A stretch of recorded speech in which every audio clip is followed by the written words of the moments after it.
And one of the war stories I want to tell people is the time when Airbnb went through COVID crisis. And that's a pretty tough time. Let me contextualize that for your audience. In January, we were talking about going public in April. And in February, 3 billion people around the world were locked up in their homes and not being able to travel. Our revenue went from what it was to 10%, 8 to 10% of last year's revenue, almost like an 80 to 90% decline in our revenue.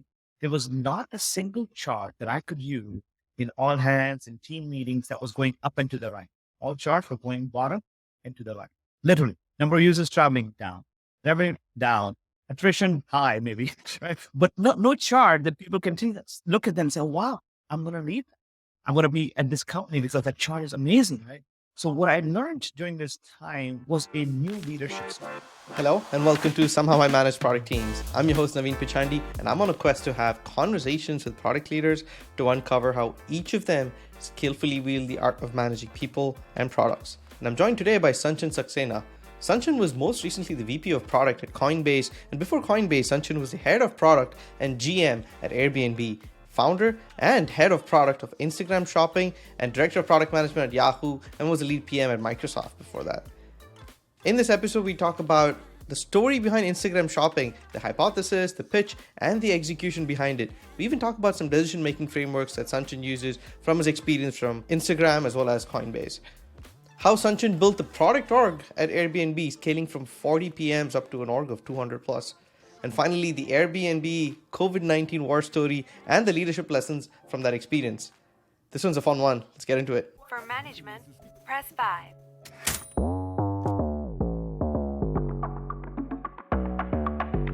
If you're really interested, it is called Somehow I Manage. Hey Sanchan, thank you so much for joining us today.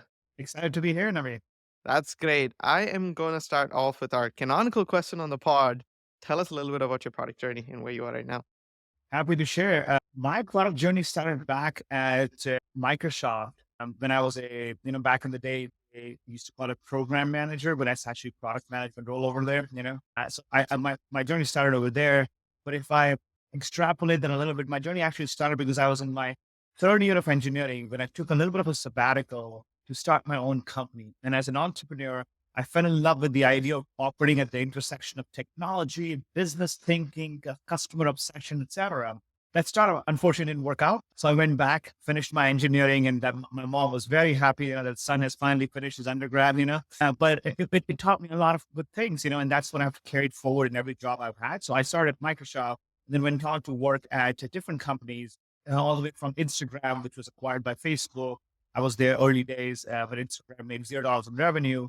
To Airbnb and Coinbase as well, where I led many different areas. At Airbnb, for example, I was a GM for Airbnb Plus, as well as the head of product. And at Coinbase, I led the retail team. The most recent job that I did at Coinbase was to lead the retail team, which is euphemism for consumers. So all things that consumers interact with Coinbase as well. That's phenomenal. It's funny. I've seen your LinkedIn profile where you said stable job at Microsoft. And I guess for Indian parents, you're running a company, building a company, isn't that great? But you get a stable job, kudos, Yeah. 100% success. And just to be fair to my parents, I was 20 years old and I went to my mom and said, Mom, I'm going to quit this amazing engineering degree, and start something called a startup. And this is, by the way, back in 2003, et cetera, like very early. And the culture of startup wasn't very common in India as it is today. But kudos to them. They supported me and said, okay, whatever you need to do, go do it. I tried it out. Didn't work out. But the lessons I picked from there, the proverbial beating you get while trying something, out really left an impression on me, really left a mark on me. So I, more often than not, I'm more of a founder's mindset kind of guy than an operator mindset kind of guy. And those skill sets and that extreme ownership has held on with me doing my job as well. Yeah, I was about to say, I think I've heard a lot of stories about how people come into product, and there are very many cases of, you being in the field side of things. I understand the customer persona well, I build up the empathy, and then you go on to build products. I've seen a lot of journeys that you've started off with, that founder's mindset of trying to build a company and then saying, no, I love product. I'm going to keep building products. Interesting part is even when you built products across Instagram and Coinbase and Airbnb, most of them were 0 to 1 products, right? You've kind of channeled your 0 to 1 founders mindset across those products and companies too. Yeah, I mean, when I was a founder, I had no idea what product management even was, to be honest. Like oftentimes people tell me, "Hey, Sanchan, you must have always dreamt of being a product person." I said, "No, I don't even know what a product person was when I was a founder, when I was in my engineering school. I stumbled upon it. To me, the chasing desire, the thing that I was chasing was this multifaceted personality and skill set that I had, which ranged all the way from an engineering mindset when I did my aerospace engineering to the ability to communicate and translate great visions and great stories into reality, and the ability to then work with customers and be obsessed about them and representing them and solving those problems. So my chase wasn't product management. My chase was, I want energy from doing these things. What is the role? What is the job that gives me that opportunity to do so? Right. And that's how I landed in product management, because it was right at the intersection of consumer obsession, representing the customer's need, technology innovation. Like I'll argue, you need to understand the technology if you're going to be a product manager to be able to see the capabilities of what is even possible. And having that mindset of an engineers growing up helped me a lot over there. So to summarize, I think the chase wasn't about product or any of those things. The chase was simply, let's get a job that allows me to operate at the intersection of these multidisciplinary skill sets that I seem to obsess over and have. Yeah, and product management is just the most recent label that was applied to it. That's So that exactly makes right. a lot of sense.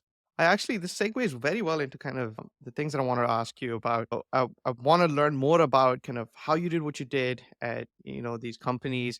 And I also want to learn more about, how you built your teams at Airbnb and things like that. But let's start with Instagram shopping. Like you were there at Instagram, and based on your history, it looks like you almost started where Instagram wasn't really making money off of anything, ads or anything else. And you built the ads team. You also almost pitched the whole Instagram shopping part of it. That's kind of what I want to know. The story and the inception of Instagram shopping. How did you pitch to Kevin? And how did you build a team and the product there? Tell us all about it. Yeah, let's go back in time. Literally, we're talking about 10 plus years ago, guys, a decade ago. So when I joined Instagram, it made $0 in revenue. There were no ad products. I still remember the product reviewers that said, you got to make $1 billion in 365 days. That was the goal that was given to us. And to be honest, like Kevin's sister was against ad. He was really worried that ads would destroy this beautiful thing called Instagram. He had his own legitimate worries. So we started building a team. I remember the first direct response ad. So the audience who's listening, if they understand direct response advertising, just remember the team that I led was focused on building direct response ads at Instagram. And we had to be very methodical because we didn't want to destroy the love and affection that people had with Instagram. So we were very obsessed over that.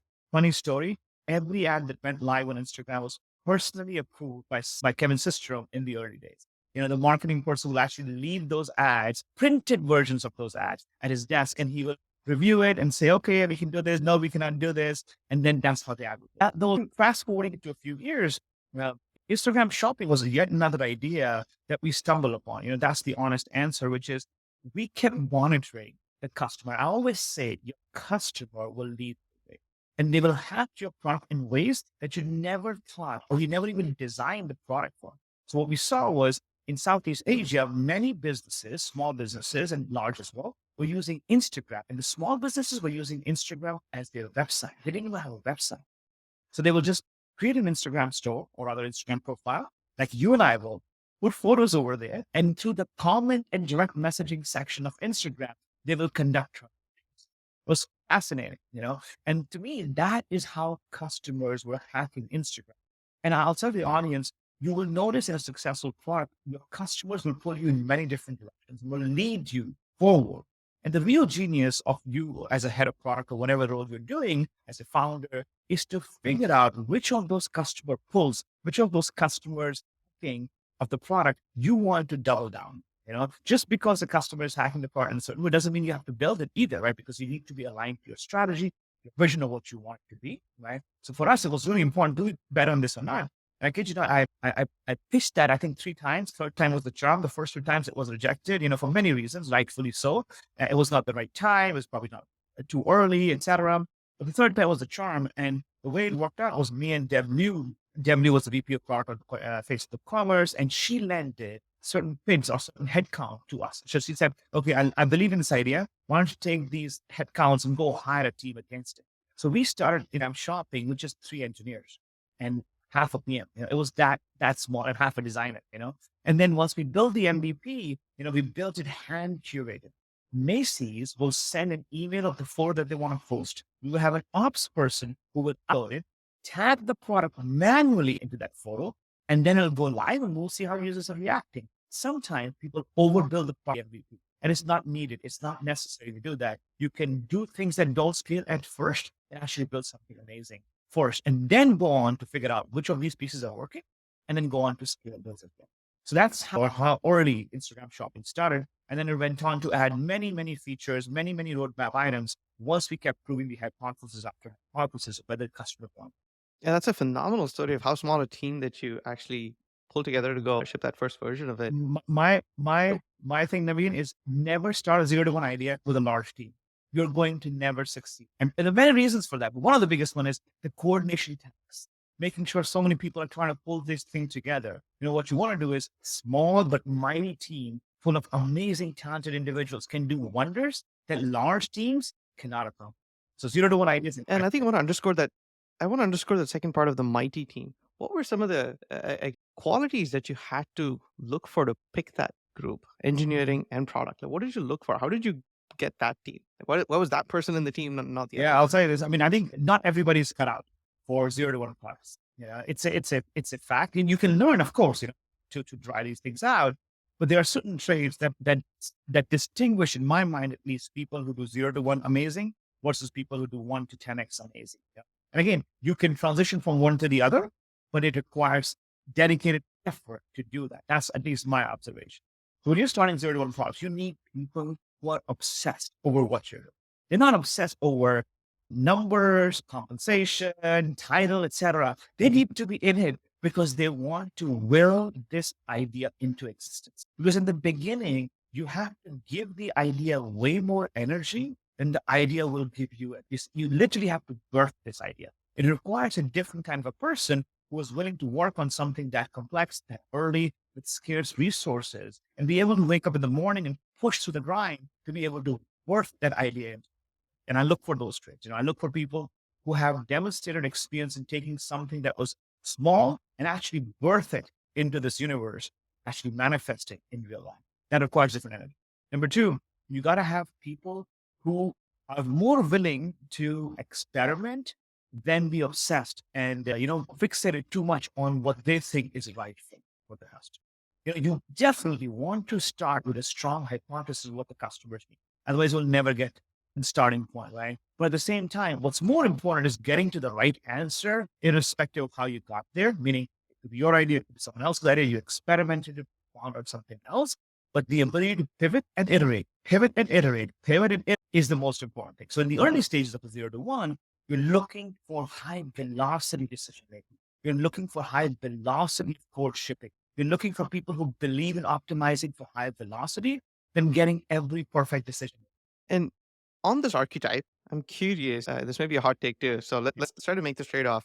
Junior versus senior, who would you pick? How would you kind of evaluate how they look? Because for someone who's junior, they probably don't have enough experience to show that they've shipped something, phenomenal, but they might show the passion. That's right. But someone who's senior may have a big resume, said, I've done a bunch of cool things, but they may be pretty rigid, right? And how would you, I guess, look at this trade-off? Yeah, I think, one thing I'll say, like the stereotypes don't work, in my opinion. Like I've seen inexperienced people being very rigid and I've seen experienced people being very flexible, right? So I think stereotypes don't work out that much, but I think the real important thing over here is to figure out is that it's not so much that the junior person has had to demonstrate like 5 or 6 successful product launches that have gone to become big. No, what they have to demonstrate is the ability to take anything, a high school project or a college project, or doing something completely different, that they can take credit for birthing, right? So it's not important for that.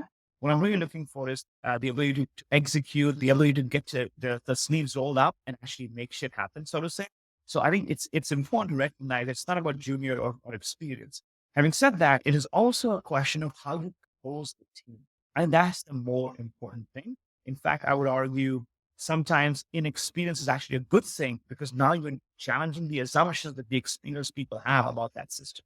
So I actually want the mix to be such where there's a breadth of experience in the team from very early, or very deep in, let's say, psychology, human psychology, customer behavior, whatever that is, to experience where people have shipped and coded things that have scaled to billions of users as well. So my advice to everybody is to focus on the composition and distribute the skill set based on the characteristics that I described earlier in the team, rather than obsessing over senior versus junior. Because as I said, those stereotypes don't scale very well. I've seen amazing people in both sides of this.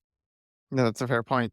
And let's say once you've got the right people on the bus, you've got the right team, are there tactics, rituals, or things that's more like your style, how you get things done? The execution part of it is very important at Very this early important. stage, right? Of you building a product. Very important. Well, Are there nuances of how you do things differently? yeah, Just curious. absolutely, man. I think there are definitely nuances. One thing I'll tell everybody is that there's this myth in Silicon Valley, which is I should use Kanban, I should use this process, I should use that process. Because somehow someone has taught them that if they use the right process, outcome will be amazing. Now that, Naveen, is akin to me giving you the same utensils that Wolfgang Puck uses to cook and expect you to cook the same dish that comes out. It's never going to happen. If the chef or reputable chef is cooking those things, not because of the utensils they use, it's because they have something more than the utensils, right? They have taste, they have the ability to see things that others cannot see things, right? So I think one of the things that I always tell people is like, you got to remember that, when people ask me, hey, should I use Kanban in my startup? Do I do 2 week sprint planning versus 3 months? Like whatever that thing might be, I always tell them it doesn't matter. So the rituals, what you want to drive instead when you're executing with the team are as follows. Number one, clarity of what you're doing. So my style when I'm working with a team on an execution level is to obsess over making sure all of us are clear of what we're doing, right? And constantly trying to validate that what we're doing, we understand what we're doing and why we are doing. So example of this would be, imagine I'm leading a team or you're leading a team. They climb Mount Kilimanjaro, and when they get to the top of it, you tell them, oh my God, you're supposed to climb Mount Everest. That would be a wasted leadership, right? So a leader's job when they're trying to drive a team forward is to provide absolute clarity of what success looks like. What is the truth that we are seeking? And how are we going to measure it once we get it? And is there a pattern or way that you share this clarity? Do you write long, some people like writing long essays, some people like to, convey it more in informal ways. You're in meetings, daily meetings and things like that. So how have you sort of imparted your clarity in messaging in future? Right. So now let's get the rituals of that. So if that's the goal, the ritual that you want to do is a combination of the things that you mentioned. The first thing is I always work on defining a sort of a memo, if you may, a vision memo. What are we trying to do? How are we trying to do? Whether it was Instagram shopping where I created a pitch deck. It was like a 30-page pitch deck I think in Keynote, which described what we're doing, why we're doing, what the demo of the product could look like, how we're going to win, etc. Or at Coinbase and other places where I wrote a memo because those companies were more memo-like companies. They don't do PowerPoint and Keynote. Irrespective of the format you choose. Remember, Google Docs versus Keynote doesn't matter. What matters is that you have a memo, that you have something that people can latch on to. When new people are joining your team, they can also reference that and you can see whether you're all aiming toward the right direction. The other thing is absolute immersion in making sure that we understand. Oftentimes I ask, I know what you're doing. I know why you're doing it. Who are you doing it for? Right. So the ritual we like to do is like all of us will be in the field trying to understand customer behavior. I have done walk the customer back home studies where I actually follow the customer and actually ask them, can I observe your day to understand how you shop? What do you do when you think about trip? And those things are really, really important for the team to get galvanized at all. Otherwise, a product manager or an engineer even sitting in some Miami office or whatever remote office that they're in will never be able to keep an eyesight on what is that they're building if they're that disconnected. So user research becomes a very important thing. And again, to be clear, I'm not talking about the formal user research that you have to hire people, do this. Be hacking. Figure out how to talk to 10 people. I went to Reddit one time and I just chatted with people over there. I told them, I like to just pick your brain on something. How do you use X? And that's good enough. And many people are willing to volunteer. That's a great insight, which is get out of the office. You can't offload discovery to another person. Okay. When you're making these calls, you kind of have to see it, real, feel it. That's right. Get an understanding of it firsthand. That's exactly right. And by the way, the higher up you go in the company's organization, that biggest danger you have is that you can feel stuck in an ivory tower away from reality. Because imagine if you're the VP, SVP of some big large team, you're not attending user research. You're not going out there because you're caught up with the internal machinery of the company to make it all run. And that's the biggest danger for executives, in my opinion, is to feel like, hey, I'm stuck in this ivory tower. I need to make the movies run, and forgetting that the only thing that matters is you understanding who the customer is and what their needs are, and the things that you're solving are truly the right things to solve. Point, especially as you go higher, you're lesser in the day to day, and that kind of removes you from the fundamental core point of you being close to a user That's in right. the first place. So that's a great And point. you can lose context. And so, Yeah. absolutely. And so when you move forward with, you've imparted your goals, you've imparted clarity in kind of where we're going, the direction we're going, and how we're going to get there. Are there ways that you keep an eye out and track? Because you're still not in the day to day. You've got a larger team who's running, and the question I often have in my head is, am I being overbearing or am I being out of touch? Like I don't want to be both. I want to have the fine balance, and it's struggling. You sometimes struggle to find that fine balance, and I'm curious how you've done it. Yeah, I mean, I think and there's this fine balance is like $1 million question for every executive, every leader is to figure out where that fine balance is. It changes depending on the stage of the product. It changes in the company that you work in. It changes in the team that you're dealing with, et cetera. So there's no right or wrong answer, but there are certain frameworks and principles you can follow to make sure that what you're doing gets the output you want. So a couple of things I'll say is, I think it's really important to understand the role of the leader. What's the role of the team? Step one, define that. I believe the role of the leader is to not just approve ideas coming bottoms up and say, okay, approved. Okay, approved. Oh, rejected. Right? Because then what you're saying is you're abdicating your responsibility as a leader. And what is your responsibility? To bloody provide clarity of what matters and what doesn't matter. And this leads to the second point. Actually, let me pause here and maybe I can actually elaborate on this first point. So the role of the leader in my mind, is to provide that absolute clarity. And the way you do that is laying out the vision of what you're doing, why you're doing, and how you're going to win in accomplishing that, as opposed to becoming an editor who takes the vision and edits of all the teams under them, combines them and just edits them and say, okay, this looks like a good cohesive strategy. So your team is looking to you as a leader to understand what really matters. What does success look like? Why do we follow you? And as a leader, your job is to do that. Number two, you have to realize the difference between strategy and innovation. In my mind, strategy is 80% top down, 20% bottom up, and innovation is 80% bottom up, 20% top down. And let me explain this for the audience. When I say strategies, it's a set of choices you're making and sort of choices you're not making to win in a chosen market. Now, as a leader, the team is expecting from you, what is our strategy to win? If you're the leader at Tesla, if you're the leader at Coinbase, whatever that you are, your job is to define, why does something matter 3 years out? Why are we pursuing that outcome? Why are we pursuing that goal versus something else? Right? It's really important. However, once you have defined that, you got to trust the team that you have assembled to come up with the innovation to get you there. Innovation would be, let's say my strategy is to build self-driving cars at Tesla. Innovation would be, should we use lithium-ion battery or something else? How should we design the car? What should be the thermodynamics is? What material is the cutting edge material that we can use right now? And that is where I want to empower the team, because I've assembled a great set of experts, a great set of contextual people who have all the context in that domain to be able to solve it, right? And I can probably contribute 20% of that innovation to them by saying, okay, no, I believe the lithium-ion batteries will be the future, so let's just bet the farm on lithium-ion. Right? So I can provide that guidance / mandate, but most of the time I'm expecting them to do the. That's a great framework, especially because the way that you put the 80-20 split between the strategic direction given top down from leadership and the innovation and the details, which are figured out by the team bottoms up, gives the team, I guess, their skin in the game for defining how and the nuances of the tiny details that go into the product itself. And I really love the way that you've put that frame down. And also, let me one thing I'll tell you is, like, when I'm doing this, when I'm saying the leader should come up with the strategy, I'm saying the leader is the directly responsible individual to come up with it. Now, they don't go to Nepal, sit in a cave and come back and say, aha, I found my strategy. Of course, they have to collaborate with the team. Of course, the team has a chance to input into that strategy. But my point is, hold the leader accountable that you have a strategy, that it is delivered on time, that it has the right elements that can then lead to the right innovation to win in the market. Yeah, that's a great way to put it. Now, as part of this equation, when we originally kind of kicked it off, you spoke about getting this birthed out of a paper, an idea, and the first part of it is getting executive buy-in, and that kind of helped you with this process.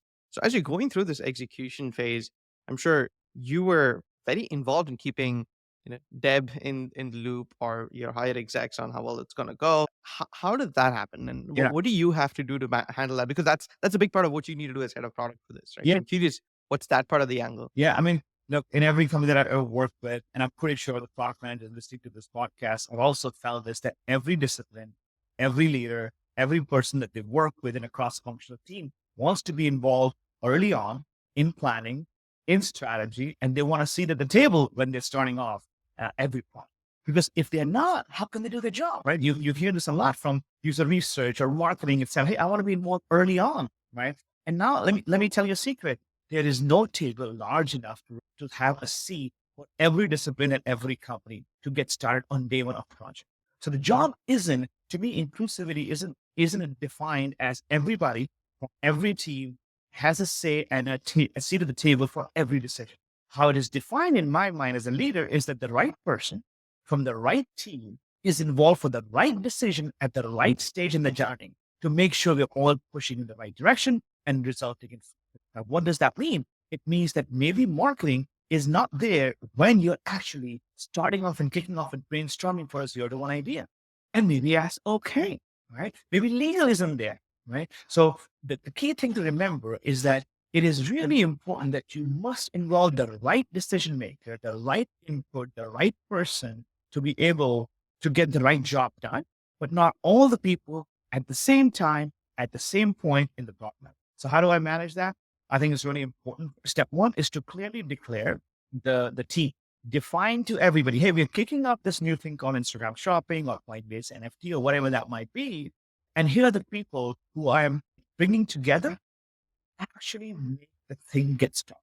Now they're in brainstorming phase. Here's the DRI's name, here's the engineer's name, here's the PF's name, but they're going to take the next few weeks to actually figure this out. And during that time, the legal team can wait, some other team can actually wait until that is happening, right? So I think it's really important to recognize that it's important to update stakeholders at the right place, at the right point in time, but you don't have to incorporate everybody at the right stage, at all the stages at the beginning. The second thing is clear communication. Now, because they're not in every meeting, because you don't want those meetings to become unproductive and everybody is involved, it's really important that there is clear communication. So I hold PMs in my organization extremely accountable for making sure there is clear communication, right? The PM should send out a note, say, hey, we met today. Here's what we discussed. Here's what we decided. Here's what we not decided. And here's why. And send it out to the cross-functional team so they know exactly what's happening. They don't have to attend that meeting because they don't have much to contribute to that particular meeting. But the context you're going to provide them will help them do their job better in another meeting at a different stage of the product life cycle to be successful in marketing, legal, whatever that. So clear communication becomes the second most important thing. The third one is checkpoints. So what I like to do with my team is I do these things called product reviews. When I was at Airbnb, 9 a.m. to 5 p.m. product reviews on Wednesday, and I'll go through all the teams that are working and we'll do different products. Each team has a different product review schedule and each team has a different product review format. So for example, if it's an incrementally successful product and we're doing incremental innovation over there, we'll look at metrics. We'll start with metrics. We'll see what's going well, what's not going. When it's a 0 to 1 product, I want to look at mocks. I want to look at prototypes. I want to actually play with the prototype and see how it's looking. I want to know what did we learn when we launched this in user research or in live sciences, right? So these product reviews change, but the idea is regular checkpoints between me and the team to make sure I'm unblocking them and helping them think about the problems the right way so they can be successful in the goal that we have. Are there nuances in this that you would call out as red flags to keep in mind as you go through this process? Here are stumble blocks that you may find as you go through this process. Yeah, I think the biggest nuance I tell people is that every product review, every checkpoint, every email, etc., serves a purpose. That is not that Sanchan needs to be updated. I see a lot of these companies, like I'll advise a startup, I'll advise a company, and I see there are tons of meetings, and they are called update/FYI meetings. If it's an update and FYI, send it to me in an email. That's the fast, or Slack. If you use Slack, send over there, right? There should not be a meeting just to update everything.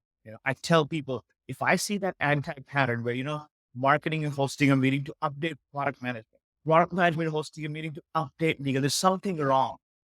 There's something wrong with the whole meeting was spent just updating people in person when it could be done asynchronous. So that's one anti-pattern or nuance to watch. Number two, I think it's really, really important that news travels and communication travels really well. And you should design the entire organization and the communication channels based on it, right? The flow of information becomes incredibly important. Number three, it's really important to build a culture where people understand the role of DRI. I've seen many, many companies where nobody knows who's the decision maker. Right? You go to a meeting, it's like, okay, we know what to do, but who's going to make this decision? Marketing, product, engineering, like who's making that? Well, then, because there's no clear decision maker. Nobody knows whose decision it is to make that decision.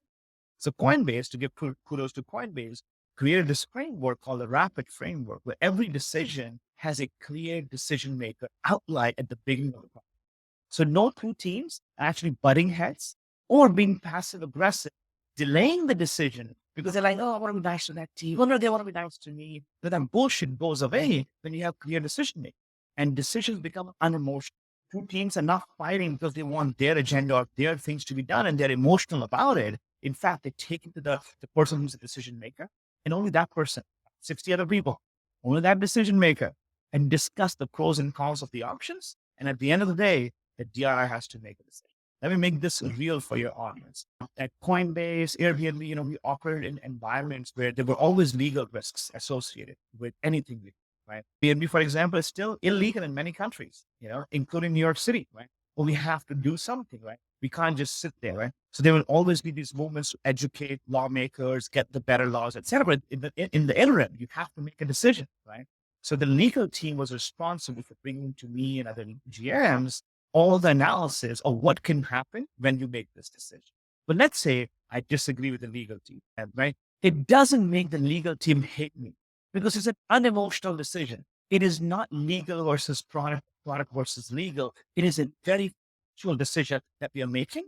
And at the beginning of this, we clearly delineate the decision maker for this project is this person. So even if the VP of legal comes and presents to me and say, hey, man, this is what can happen. And if I still disagree, I say, okay, I understand the risks. I know what you're coming from, but I still want to go there. When they leave the room, they don't go out there and tell everybody, man, that decision was bullshit. Sanchan made that decision. I don't believe that. No, when they leave that room, they sound and act as if that was their decision. They don't pocket veto any decision. That's objective as well as kind of instant buy-in. In even if I don't agree with it, I'll align with it and move forward. That's right. And you'll have many debates, right? We'll have many discussions, right? But once that, and by the way, in the discussion, you can be very passionate about your recommendation, etc., right? But once that discussion is over, we've looked at all aspects of it. All right, now we're going to move forward. Okay, we're going here. And that is not the direction you wanted us to go. You leave the room saying, that is the direction we're going. Hey, my team, put all your might in that direction and make that decision successful. As opposed to other companies that I've seen that the VP of legal or whoever that person is will leave and say, man, that decision is bullshit. Guys, just do the bare minimum to make it successful. I don't believe in it, right? Let's not do the right. That's called pocket veto. And that's a no in Coinbase and other companies that I've worked with. And is this part of the rapid framework that you were talking about? I've never heard that. It sounded very interesting. I'd love to learn a little more. Yeah. Or is that like a version of RASI? So what you do is you write a document which describes the problem you're trying to solve and the options here. Well, you show those options, you write down the pros and cons, and you, at the top of the document, you say, okay, this decision and this rapid is going to Sanchan or Ryan Armstrong or whoever that person is, right? And that in that document, unemotionally, all the different teams are putting their viewpoint. It could be between a front-end team and a back-end team. It could be between a product team and a legal team. It could be between marketing and product. It doesn't really matter. There's a decision that needs to be made. And this decision is not that straightforward. It has ambiguity, nuances, etc. And we need to make a decision. Marketing has one recommendation. Product might have different recommendation. We need to resolve this, right? So you go to the decision maker and the decision maker's name is at the top and they write down which decision they're making and why. Everybody reads it. I mean, of course, before they read it, they have to pitch their site and they have to say, okay, this is why I'm recommending this. But my job is to make sure everybody's opinion and options are heard. But at the end of the day, I get paid to make the tough decision that the company needs to get made. And it is objective. That's the goal of that round. That sounds very interesting. I'd never read this one. I'll make sure to link it. So I'm going to read about it right after this. It's one of the best things, man. I remember there were companies that I worked with, Facebook and others, where decisions would linger on because nobody knew who the decision maker was, or they were playing the long game. There's this guy at Facebook who's telling me, play the long game, meaning okay, it's fine if the decision doesn't get made this week. Let's be nice to people. Let's be collaborative. And in 3 months, in 6 months, the decision will get made. It was primarily because people didn't know how to assign a GRI and be comfortable with that person making the right decision. Or wrong as well. Like sometimes decisions will be wrong. It's okay. And sometimes the most comfortable decisions made, right? That's right. That you don't hurt anyone's feelings and nothing is hurt, but then it may not be the right one for the business. So this is a fantastic framework, and I'll make sure to go read about it too. I actually want to switch gears a little bit, Sanchan. I want to talk a little bit about your time at Airbnb, and the portion about your time at Airbnb was you grew the PM team from say 45 PMs to close to 185, 190 PMs. That's like what, like a 4x increase. This, I feel like you had to flex a complete different skill from being scrappy, building a product from scratch, and it kind of looks at your other side of your skill set of being a product leader. Tell us a little bit about this. What were lessons that you had to learn, things that you had, I guess, do as part of this whole exercise? Yeah, happy to share. So first and foremost, I think it's important to understand how Airbnb is organized. Airbnb is organized much more like Amazon. There are GMs who are responsible as a single threaded owners to run businesses. And then they have product engineering, design, etc., reporting into them, meaning accountable to those. The product management, head of product management role is not a traditional CPO or a head of product management role where product reports to you, CTO engineering reports to you, design reports to you. Airbnb had passed that stage and it had moved into business. So my role as a head of product management was more of a father figure role. What does that mean? I'm responsible for the health and growth and functioning of the product. Though the PMs, in majority of the cases, will be reporting into the GMs of those business units, just like engineers and designers will be reporting. It's a very common model that you will see large companies like Amazon and others adopt. However, you will see Google, Facebook, and others not adopt this model. They still have a vertical alignment movement, but there's a VP of product, VP of engineering, VP of design. It's a very different model of operation. So Airbnb is in that cap. So that was important for the audience to understand how it's structured. It's a business unit structure with father figures on engineering, design, and product taking care of the function. So my job was to build a function and get the best PM team possible at the company. And we were going through a hyper growth phase as well, when the demands of what to do were way bigger than the team did. So we needed to come up with a talent strategy. And the strategy that I followed was to go start with what I call the seed talent profile. As a reminder, back in the day when I joined Airbnb, Airbnb wasn't that hot of a start. It was hot, but it wasn't the hotter version that it is right now, where everybody wants to leave and go work at Airbnb or Uber for that matter, right? They are still comfortable with FANG companies and staying over. So when I would try to recruit someone, it was much harder to convince them to leave Facebook, Google, Apple, and come over there to the startup that sells spare rooms in people's home and feel like that's amazing, right? Typically what happens when you go into those recruiting things is that the PMs will say, well, I'm going from Apple to Airbnb. I need 2 title bumps or 1 title bump, right? I need this, I need that. That's the typical mindset. But our goal was to bring talent at the same level. We hired people who were directors and senior directors at Apple, Google, Facebook, and brought them as directors, senior directors at Airbnb as well. Not because we don't want to give them career opportunity, but more importantly, we wanted them to come to Airbnb for the right reasons. And the right reasons were they believe in the mission, they're passionate about building the products in this category, and they care more about what they're doing than the title. So that was the seed anchor talent. And based on this seed anchor talent strategy, you will then attract their followers of these leaders who want to come at Airbnb, right? So I wanted to hire the top 5 or 6 people from different companies, bring them in, and then they will help me build the rest of the organization. Because for me alone to build 200 people organization is not possible. I need to bring in people who are lieutenants and who are amazing at what they do, and then they can attract talent. And that's what we did. We went from first having, I think if I remember correctly, there were only 2 or 3 directors of product management when I got there, and all homegrown. And then we attracted people from Google, Facebook, Amazon to come in and build that leadership bench, and then they were then empowered to go hire the right people to come over this. That was one. Number 2 was making sure that the culture is correct. One thing that people need to understand is Airbnb is a very different culture than Facebook. And I want the audience to understand that just because you're successful at one company doesn't mean you'll be successful at another company without changing it. Airbnb is not Google. Google isn't Facebook. Facebook isn't Microsoft, right? And these companies have their own cultural nuances as well. So what was important for us was that when people joined Airbnb, we didn't want 2 things to happen. One, microcosm of Google, Facebook, Amazon happening, meaning different cultures, And two, we wanted to preserve the good parts of Airbnb's culture, which is the design obsession, which is working backwards from the user, not working backwards from metrics. Many companies work backwards from metrics and put the user into the equation later on. We wanted to work backwards from the user and then figure out the right metrics and validate that we solve the real problem for the user. That was a unique aspect of the culture. So what we did was we became very open about who we are and how we're different from all these companies. So if you join Airbnb, you're not joining with a surprise. Say, oh my God, this is so different. I wish I knew about this before.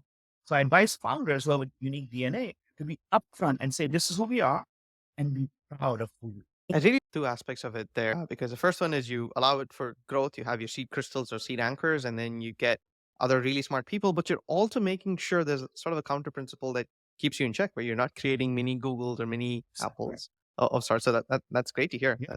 And then you very need good to tidbit. invest a lot in onboarding and culture building. So there will be a one day that I will spend with all product managers in the boot camp. Or I'll walk them through the product boot camp. I'll talk about why Airbnb is different. How do we build products and help them unlearn certain things and learn new things when they join Airbnb. And throughout the year, I will then keep a pulse on what's happening. I'll bring all the PMs under for an offsite. We'll go on a boat ride in San Francisco, have lunch, etc. to build that later the camaraderie. This is all pre-COVID, by the way, but we were able to do that. And that was the responsibility. Build the right team, define the function, build the right team, grow them and mentor them and make sure they are delivering the impact that we need for Airbnb. So the most important decision that you had to take at that point would have been finding the right anchors. How did you make sure you found the right anchors? Like, were there some interview questions where you would, and it's tactics, but I'm just curious, are certain interview questions where you got most signals out of this? Like 2 questions in, I don't think you're right fit. Yeah. Like, are there some red flags that you found? Yeah, I mean, the first and foremost thing was for me and Brian to align because he came from a very different world, right? And the things that we were working on back then in our public, where product management, product marketing, and one of the same functions in Airbnb as an example, right? It is important to make sure we align on what is the right architect. Give you an example. One of the principles that we had at Airbnb was hire executives who know how to execute. And this is very important for Airbnb. Most executives, when they join big companies, they get removed from the day-to-day operations. They start to believe that the machinery of running the company is more important than the machinery of building the products and the right things. So our principle was, you're going to hire people who know how to execute. So what's in the test of that? Well, let's say your team disappears. Are you going to come and tell me, here's my plan to rebuild the team, and then I will have impact? Or your plan to say, okay, whenever needed, I'll figure something out to keep the ball rolling forward still. I'll roll up my sleeve. I'll do a few things. I'll try to do whatever I can. Of course, you can't be 70 people's worth of work if your team was 70 people, but can you at least get the thing moving forward? Can you at least incubate a new idea, right? By yourself without first creating a plan on how to hire, then worry about it. Execution became the most important thing. And the thing we used to say, this was, by the way, very much inspired by Steve Jobs. There's a video of YouTube where Steve Jobs says, content versus process. He said he hired a lot of people from HP who knew the process, but forgot the content of how to build great products. And that is exactly what Airbnb was obsessed over. We wanted to bring in people who know how to build products, and we will teach them team building if we have to, right? I didn't, everything, right? I didn't know all those things, but it was more important for us to not hire someone who knows the process, but forgot the content of what they're trying to build. In this case, content being product. And we will overly optimize for people who know how to get shit done versus who know how to talk about getting shit. Yeah. And I want your audience to understand, learning about frameworks is not going to help you do much. You can go to Reforge all day long. You can learn any of these books all day long. Frameworks are a tool, just like a bowl is a tool in making recipes and food. That's not the important thing. The important thing is to understand what to do with that bowl. How to make the content is more important than the process. Yeah, absolutely. And it's funny, I use a very similar analogy where I think a lot of these frameworks are recipe books, and you can read a bunch of recipe books. They all look somewhat similar, but every cook who actually cooks it has a different end result. Even if you follow the exact same steps for some reason, and you add your own flair to it at the end of the day, right? Right. And I guess the best versions are the best output at the end of the day. Doesn't mean you just follow That's exactly the right. recipe book and you got the same. You need frameworks, you need best practices, knowledge, et cetera, et cetera. So you absolutely need books, absolutely go to courses, et cetera. Right? But just remember, the ability to build the right product for the right user is more important than the Kanban systems, than the utensils you will use, than the whiteboard you will use, than the sprint planning team you will use, etc. None of those, you can remove all of those things, but if you got the content right, you will still win.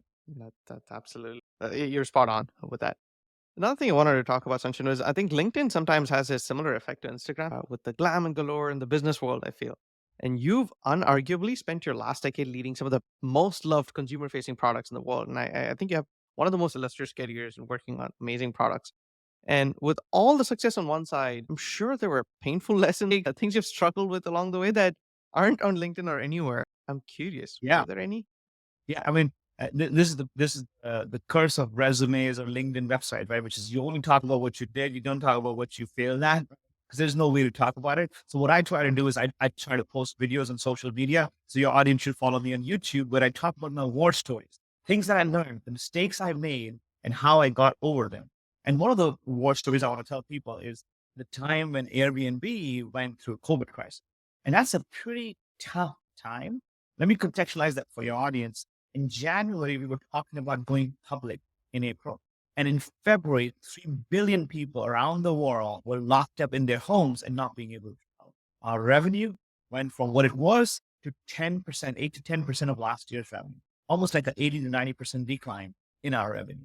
There was not a single chart that I could use in all hands and team meetings that was going up and to the right. All charts were going bottom and to the right. Literally, number of users traveling down, revenue down, attrition high, maybe, right? But no chart that people can look at them and say, wow, I'm going to leave. I'm going to be at this company because that chart is amazing, right? So what I learned during this time was a new leadership style which cannot be based on pure data. Look, if you are a leader of a company where the charts are going up and to the right, you can motivate people. You can hire people. People will ask externally, hey, show me the numbers, right? Are they going up and to the right? Okay, I have confidence that you're growing. Right? When you have none of that working, you got to resort to a new leadership style where you have to make people believe in things without seeing proof of that belief, because you don't have the proof yet. So what did we do? There's certain techniques as a leader you can follow in crisis management. One of the things is to lead with first principles on what truly matters. What we had to do was we didn't have any data to say that Airbnb will survive. Just to contextualize for your audience, a valuation went down to $6 billion or $8 billion, so everybody lost money. Everybody who came like, oh my God, my stock is down, right? And by the way, at that time, Facebook, Instacart, all these companies were growing up, and there were recruiters knocking on the doors of these people saying, hey, come over to Facebook and we'll give you better compensation, right? We can't pay you better compensation there, right? So I think it's important to recognize that you have to go to the first principles. What are those first principles? The first principles we latched onto was, in every research ever done, people have always said that if money wasn't a consideration, what would they do? They would travel the world.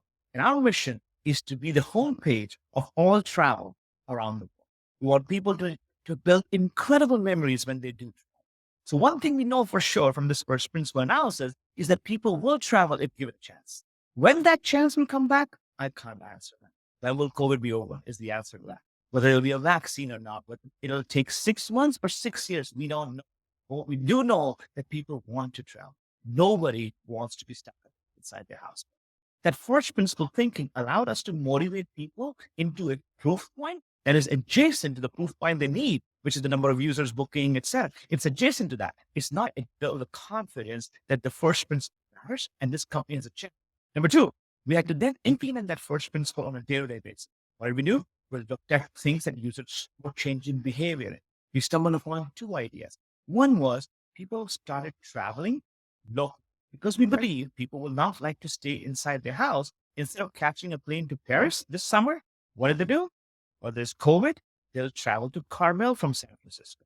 So what we found was all of a sudden user pattern change from traveling internationally to hotspots to actually going locally. Number two, we realized that a lot of single people and family people also moved out of cities into Hawaii and other places where they actually could have a better life because they're going to be stuck up inside the house. So these two trends allowed us to change our roadmap significantly, actually thrive in this environment. Number three, we dissolved any concept of a team. Ryan Chesky said there's only one team. You're not working on account sign up, not working on payments, you're not working on search, you're working at Airbnb.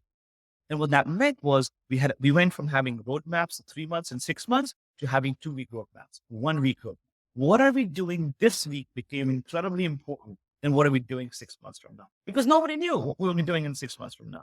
And as a result of that, I need to move Naveen from one team to the other. Naveen is like, yes, hashtag Airbnb. I want to do whatever it takes to make it successful. That cultural mindset shift, which I see a lot of companies struggle with. No, I'm accounts team, I'm CS team, I'm this team, I'm that team. Doesn't really matter. You gotta roll up your sleeve and go do that stuff. Those are the things that happen. But the thing that I want to share with the audience is more on the personal front. That when these kind of crises happen, you feel very different as well. You feel responsible for the situation that people are in because we had to lay off 35 of our work, right? But you are working insane hours trying to stay ahead of the curve. So the thing that you have to manage on personal level is self-management.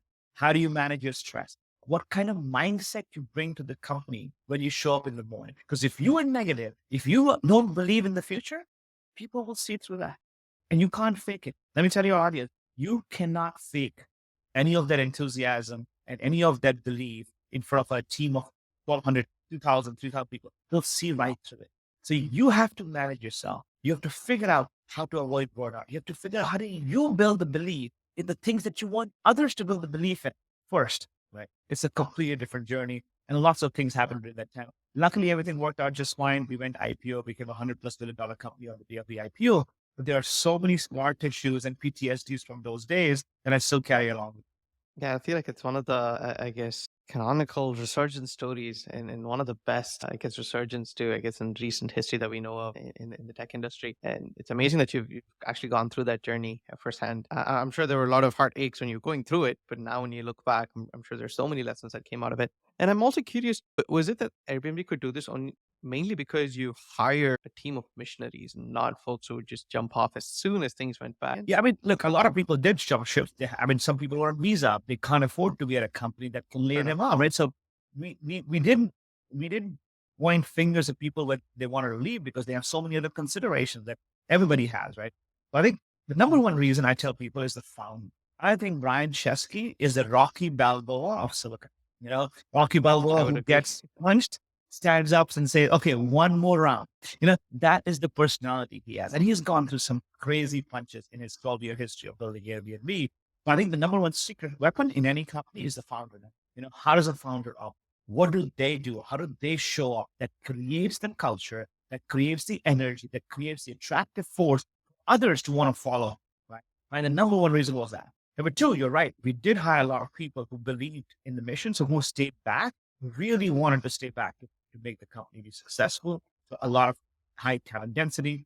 And last but not the least, I want to tell people that you got to get lucky as well.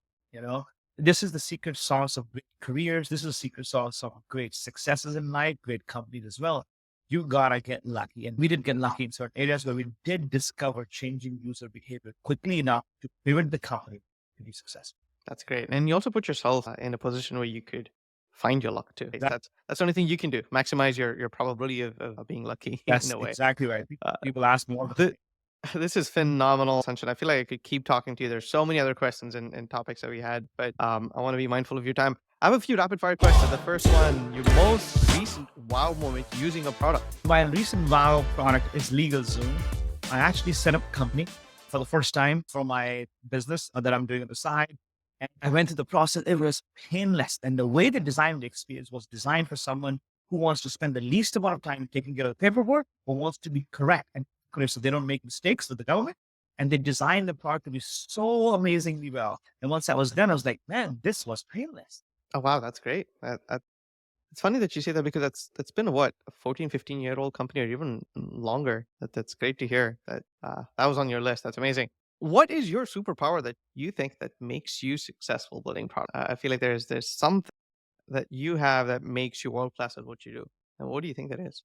I think everybody needs to have a superpower. Everybody has a superpower. My superpower are few, but the one that I want to share with the audience, I think, is the ability to see things before they happen and the ability to then actually walk the walk when I can only see the first step of a staircase. What do I mean by that? Most people wait until they can see the whole staircase before they'll take the first step to walk that staircase.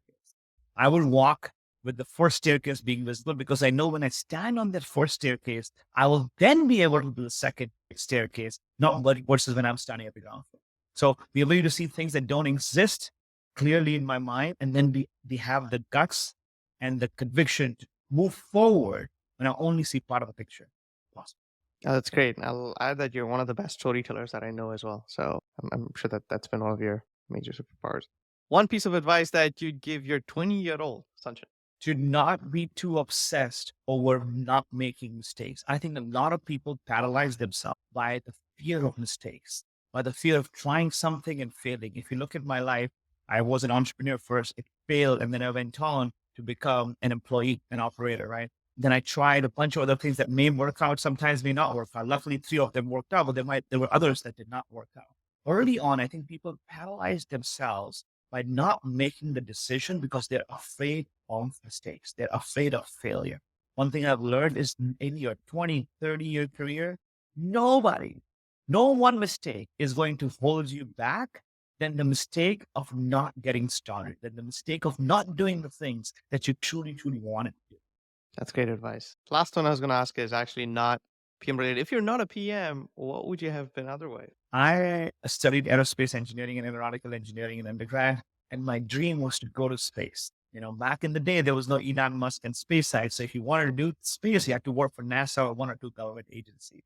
So if I wasn't a product manager, and if the timing and opportunity was right, I would probably be doing aerospace engineering, building rocket ships, going to space, and doing something outside of this earth.